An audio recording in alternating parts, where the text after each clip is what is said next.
நாளை தினம் 13ஆம் தேதி என்று எங்களுடைய முத்தமிழ் தலைவர் கலைஞர் அவர்களுடைய பிறந்த நாளை கொண்டாடுகின்ற வகையிலே இன்றைக்கு ஏறக்குறைய ஒரு 1500 கலந்து கொள்கின்ற வகையிலே மினி மராத்தான் போட்டி ஆண்கள் தனியாக பெண்களுக்கு தனியாக இன்று ஏற்பாடு செய்து இந்த விழாவை கொண்டாடுகின்றோம். அது மட்டுமல்ல, எங்களுடைய திருச்செந்தூர் தொகுதி, சிறுவைகுண்டம் தொகுதி, அதுபோல ஓட்டப்படாரம் தொகுதியில் இருக்கின்ற 10ஆம் வகுப்பில் 1வது 2வது 3வது இடத்தை பிடித்திருக்கின்ற மாணவர்களுக்கு அவர்களுக்கு விலை உயர்ந்த லேப்டாப் பரிசாக வழங்குவதற்காக முடிவெடுத்து வழங்க இருக்கின்றோம். அதுவும் இல்லாமல் மதிய நேரத்தில் எல்லோரும்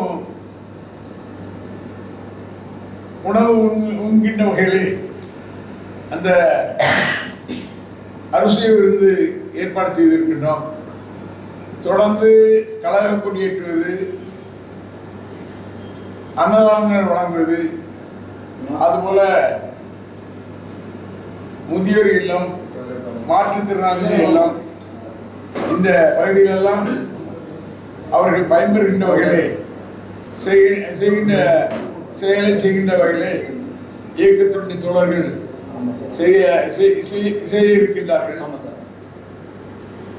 இன்னைக்கு குறிப்பாக சொல்ல வேண்டும் என்று சொன்னால், புதிதாக ஒரு கட்சி தோன்றி இருக்கின்றது. அந்த கட்சி தான் தேர்தலில் வருகின்ற போது மாற்றத்தை தருகின்றேன், மாற்றத்தை தருவதற்காக வருகின்றேன், பெண்களை அப்படியே பாதுகாப்போம், எந்த இடத்திலும் கஞ்சா விற்காது, எந்த இடத்திலும் லாட்டரி சீட்டு விற்காது என்று மேலிருந்து ஓங்கி சத்தம் போட்டார். ஆனால் இன்றைக்கு நம்முடைய பகுதியிலே, ஏரல் பகுதியிலே நடந்திருக்கின்ற ஒரு சம்பவம் இன்றைக்கு எங்களுடைய மாவட்டத்திற்கே பெரிய தலைக்குனிவு தருகின்றது என்று சொன்னால், அந்த கட்சியினுடைய தலைவருக்கு தலை குனிவை தருகின்றதா, அவர் சொல்லை காக்கின்ற குனிவு ஏற்பட்டிருக்கின்றதா என்ற கேள்வி இன்றைக்கு தூத்துக்குடி தெற்கு மாவட்ட திராவிட முன்னேற்ற கழகத்தின் சார்பாக நாங்கள் கேட்க விரும்புகின்றோம். 2 பேர் என்று சொல்கின்றார்கள். 2 பேர் அந்த பெண்ணை கூட்டிக் கொண்டு சென்று அதற்கு மயக்க மருந்தை கொடுத்து அதை மானபங்கப்படுத்தி இருக்கின்றார்கள் என்று சொன்னால், இது கடுமையாக நடவடிக்கை எடுக்கக்கூடிய ஒரு வகையிலே இன்றைக்கு நடந்திருக்கின்றது. இது போன்ற அநியாயங்கள் இதுவரை தமிழ்நாட்டிலே நடந்திருக்கின்றதா என்று சொன்னால், இதுவரை நடக்கவில்லை என்று தான் சொல்ல வேண்டும். அதில் செல்கின்ற யார் சொன்னால், அவருடைய கட்சியை சேர்ந்த தக கட்சின்னு ஒரு கட்சி இருக்குல்ல, அந்த கட்சியை சேர்ந்த பாலமுருகன் என்பவர். அவர் என்ன பொறுப்பு? பாலமுருகன் இளைஞரணியுடைய துணை அமைப்பாளர். இன்னொருத்தர் ஜெயபால். இந்த இவர்கள்லாம் என்ன தொழில் பண்ணாங்க தெரியுமா? என்ன தொழில் செய்துட்டு இருந்தாங்க தெரியுமா? ஏரல் பகுதியில் லாட்டரி சீட்டு, கள்ள லாட்டரி சீட்டு வியாபாரங்களை செய்து வருகின்ற ஒரு கும்பலோடு சேர்ந்து லாட்டரி சீட்டு வியாபாரம் செய்து கொண்டிருக்கின்றவர். நான் லாட்டரி சீட்டு வியாபாரத்தை பற்றி சொல்கிறேன் என்று சொன்னால், ஒரு சட்டமன்ற உறுப்பினர் அந்த லாட்டரி சீட்டை விற்பனை செய்தார் என்று நான் குற்றச்சாட்டவில்லை.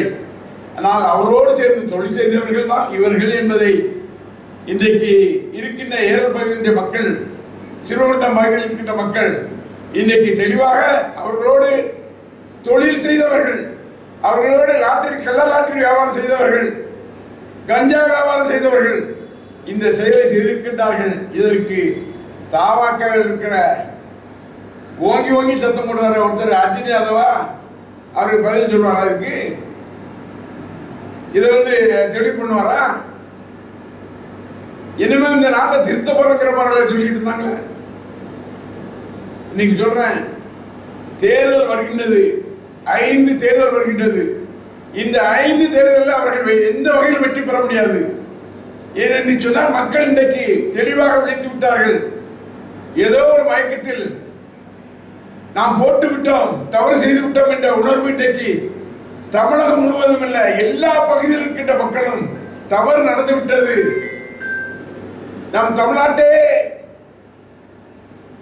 ஏதோ ஒரு வகையிலே கெடுத்து விட்டோம் என்ற வகையிலே எண்ணுகின்ற வகையிலே இன்றைக்கு எல்லோரும் சொல்ல ஆரம்பித்து விட்டார்கள். அதனுடைய பதில் வர இருக்கின்ற இடைத்தேர்தலில் பிரதிபலிக்கும். இது போன்ற பெண்களை மனப்பங்குபடுத்துகின்றவர்கள், அதுபோல கள்ள லாட்டரி வியாபாரம் செய்கின்றவர்கள், கஞ்சா செய்கின்றவர்கள் யார் என்று சொன்னால் இன்றைக்கு அதிகமாக இருப்பவர் புதிய கட்சி இருக்கின்ற அந்த புதிய கட்சி தொடங்கப்பட்டிருக்கின்ற அந்த கட்சியில் இருக்கின்றவர் தான் அதிகமாக செய்கின்றார்கள் என்று காவல்துறையும் சொல்கின்றது, பொதுமக்களும் சொல்கின்றார்கள். இதற்கு அந்த தலைவர் சரியான பதிலை தருவாரா என்ற கேள்வியை சாதாரண ஒரு திருச்செந்தூர் தொகுதியில் இருக்கின்ற சட்டமன்ற உறுப்பினராக அந்த கேள்வியை நான் கேட்கின்றேன். அதற்கு அவர் பதில் தர வேண்டும் என்ற வேண்டுகோளை வைக்கின்றேன். வேற ஏதாவது கேளுங்க. திருச்செந்தூர் ஓட்டப்படாம 3 மாணவர்களுக்கு லேப்டாப் கொடுக்கீங்களா? அது அரசு பள்ளி மாணவர்களுக்கு அது முதலிடம் பிடிச்சவங்களா இல்ல தாலுகா வாரியாக எந்த அடிப்படையில்? இல்ல, மொத்தத்தில் 1வது இடம் 2வது இடம் 3வது இடம் பிடித்தவர்கள் கொடுக்கிறோம். எல்லா பள்ளியிலுமா? எல்லா பள்ளிக்கும் இல்ல, அந்த தொகுதியில தொகுதியில. அதற்கு பின்பு எங்களுடைய திருச்செந்தூர் சட்டமன்ற தொகுதியில இருக்கின்ற 10வது வகுப்பில் முதல் மார்க் வாங்கிய அத்தனை மாணவர்களுக்கும், அது அரசு பள்ளியாக இருக்கட்டும் அது தனியார் பள்ளியாக இருக்கட்டும், அத்தனை பள்ளியாளர்களுக்கும் ஏறக்குறைய கணக்கு வைத்திருக்கின்ற ஒரு 650 பேர் தேர்வு செய்யப்படுவார் என்ற வகையில் கணக்கெடுத்திருக்கின்றோம். அத்தனை பேருக்கும் அருமையான ஒரு லேப்டாப்பை அவங்களுக்கு திருச்செந்தூர் தொகுதியில் இருக்கின்ற அந்த பள்ளி மாணவர்களுக்கு நாங்கள் வழங்க இருக்கின்றோம். ஏன்னா 10வது படிக்கிற மாணவர்கள் அவர்கள் இந்த லேப்டாப்பை எடுத்துகிட்டு போகும்போது அவர்களுக்கு அதுக்கப்புறம் +2 போனோடனே கல்லூரியில் லேப்டாப் கிடைக்குது. +2 படிச்சிட்டாரு. இன்னைக்கு 10வது படிக்கிறவன் லேப்டாப் வாங்கிட்டாங்கன்னு சொன்னால் இதன் மூலமே பல்வேறு பயணிகளை அடைந்து பல்வேறு வகைகளில் கல்லூரிக்கு செல்கின்ற போது பெரிய வளர்ச்சி அடையக்கூடிய செயலை செய்ய வேண்டும் என்ற வகையில் இன்றைக்கு நம்முடைய முத்தமிழர் தலைவர் கலைஞர் அவர்களுடைய பிறந்த நாளாக நாங்கள் எங்களுடைய தலைவருடைய உத்தரவின் பேரில் எங்களுடைய அண்ணன் சகோதரர் மு.க. ஸ்டாலின் அவர்களுடைய உத்தரவின் பேரில் இந்த பணிகளை அவர்களுக்கு செய்ய இருக்கின்றனர். தமிழகத்திலிருந்து கேரளத்துக்கு வந்து சொல்லக்கூடிய கனிமங்கள், கன்னியாகுமரியுடைய சொல்லக்கூடிய தனிமங்கள் வந்து சரியான அளவு சொல்ல முடியல அப்படிங்கிற ஒரு பேச்சு இருக்கு. அது என்ன காரணம், என்ன பின்னணி? இல்லை, கன்னியாகுமரி என்பது தமிழகத்தில் ஒரு மாவட்டமா இல்லை அது ஒரு தனி நாடா, அதற்கென்று ஒரு தனி சட்டமா, எந்த வகையில் அமைந்திருக்கின்றது? லாரி பார்த்தீங்கன்னா சில ஆக்சிடென்ட் நடந்தால் அதை கண்ட்ரோல் பண்ணணும், அதை இது பண்ணணும்.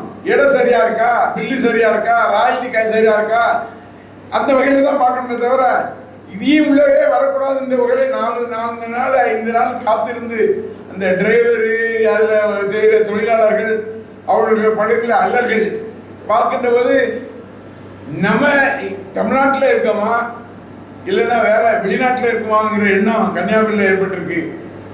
இன்றைக்கு மாவட்ட ஆட்சித்தலைவர்கிட்ட பேசணும். அவர் உடனடியாக அதை சரி செய்து வெகு சீக்கிரத்திலே 2 நாட்களுக்குள்ளே அதெல்லாம் சரி செய்து அனுப்பிவிடுவோம் என்ற வகையில் மாவட்ட ஆட்சித்தலைவர் அவர்களும் ஃபோனில் பேசும்போது தகவல் சொல்லியிருக்காங்க. அந்த வகையில் 2 நாளில் சரியாகுங்கிற நம்பிக்கை இருக்குது. அது இல்லாமல் பாதிக்கப்பட்டிருக்கின்ற அத்தனை பேரும் இன்றைக்கு ஏற்கனவே ஒரு அந்த சட்டத்தை எதிர்த்து ஹைகோர்ட்டுக்கு போய் ஹைகோர்ட்டில் வந்து அதை கோர்ஸ் பண்ணி பண்ணியிருக்காங்க. அது நிறைவேற்றாத காரணமாக அவங்க மீண்டும் கண்டெம்ப்ட் யார் மாவட்டத்தினுடைய காவல்துறை எஸ்பி மேலேயும் கலெக்டர் மேலேயும் கண்டெம்ப்ட் போட்டு திரும்பவும் இப்போ கோர்ட்டுக்கு போயிருக்கதா ஒரு தகவல் வந்திருக்கு. அது அந்த விஷயம் கோர்ட்லேயும் அது நடக்கும். வெகு சீக்கிரத்தில் அதெல்லாம் சரி செய்துருவாங்கங்கிற நம்பிக்கை இன்னைக்கு இருக்கு. ஏன்னா இது ஒரு பெரிய மாபியா கும்பல் அந்த பகுதியை அதிகமான விலைக்கு விற்பதற்காக இங்கிருந்து பொருட்கள் போகக்கூடாது என்பதற்காக செய்கின்ற சதி திட்டம்தான் என்பதை நான் இங்கே தெளிவாக சொல்றேன். முதல்வர் வந்து 6 மாசம் பொறுப்பாங்க சொல்லி முன்னாள் முதல்வர் ஸ்டாலின் சொன்னாங்க. ஆனால் பதவியேற்று 1/2 மணி நேரம் கூட பொறுக்கல. அவங்களுக்கு கல்யாண வீட்டெல்லாம் பேசிக்கிட்டு இருக்காங்க. நீங்க எதுவுமே பொறுமையா இல்லாம இப்பவுமே அவசரப்படுறாங்க அப்படிங்கிற மாதிரி சொல்லியிருக்காங்க. குற்றச்சாட்டமும் வைக்கிறாங்க. நாங்க நடத்துவது அரசியல் கட்சி. திராவிட முன்னேற்ற என்பது அரசியல் கட்சி. எந்த குற்றச்சாட்டு எப்ப நடந்தாலும் அதை சுட்டி காட்ட வேண்டியது எதிர்க்கட்சியினுடைய கடமை. அந்த கடமையை எங்களுடைய தலைவர் மரியாதைக்குரிய அண்ணன் மு க ஸ்டாலின் அவர்கள் செய்து வருகின்றார்கள். அதுபோல இயக்கத்தில் உள்ள பெரிய தலைவர்கள் எல்லாம் சுட்டி காட்டுகின்றார்கள். அதனால 6 மாசம் 8 மாசம் 10 மாசம் அந்த ஆட்சியே 6 மாசம் இருக்குமாங்கிற கேள்வி இருக்கின்ற போது இன்னும் 6 மாசம் கழிச்சு கேள்வி யார்கிட்ட போய் கேட்கறது?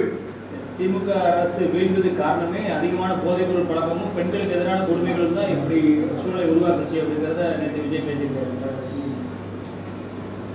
நடிகர் விஜய் பேசியிருக்காருல்ல, இன்னைக்கு என்ன நடக்குது? இன்னைக்கு என்ன நடந்துட்டு இருக்கு?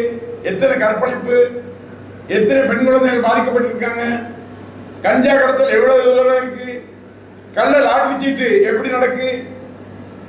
லாட்டரி சீட்டை கள்ள லாட்டரி சீட்டு நடக்குன்னு சொல்லி லாட்டரி சீட்டே திறந்து விடுறதுக்கு திட்டம் போட்டிருக்கதா ஒரு தகவல் இருக்கு. அது எந்த அளவு உண்மை என்னன்னு தெரியல. அந்த வகையில தமிழ்நாட்டை குட்டிச்சுவராக்கக்கூடிய ஒரு சூழ்நிலை வந்துவிடுமோ என்ற அச்சம் இன்னைக்கு தமிழக மக்கள் மன்றத்தில் பெரிதா இருக்கு. அடுத்த தேர்தலில் எதிர்கட்சியே இருக்காதுன்னு சொல்லி அறநிலையத்துறை அமைச்சர் ரமேஷ் சொல்லியிருக்காரு திருச்சியில வச்சு. அடுத்த தேர்தலில் எதிர்கட்சியே இருக்காது, தேமுதிக எதிர்கட்சியே இருக்காது அப்படிங்கிற அறநிலையத்துறை அமைச்சர். ஒருவேளை அறநிலையத்துறை அமைச்சர் அவங்க கட்சியே இராதுங்கிறக்காக அப்படின்னு சொன்னாரா என்னன்னு தெரியல. அண்ணாமலை வந்து பாஜக விலகிறான்னு சொல்லி தகவல் பரபரப்பா போயிட்டு இருக்காரு. இல்லை அவங்க உள்கட்சி விவகாரம், அவர் தனியாக கட்சி ஆரம்பிக்கலாம், அவங்களோட சேர்ந்துருக்கலாம், அவங்களுடைய எண்ணம். அது பொறுத்திருந்து பார்ப்போம். சரிதானே? வேற ஏதாவது கேட்கணும் கேட்டுக்கிட்டுங்க, நான் தயார்.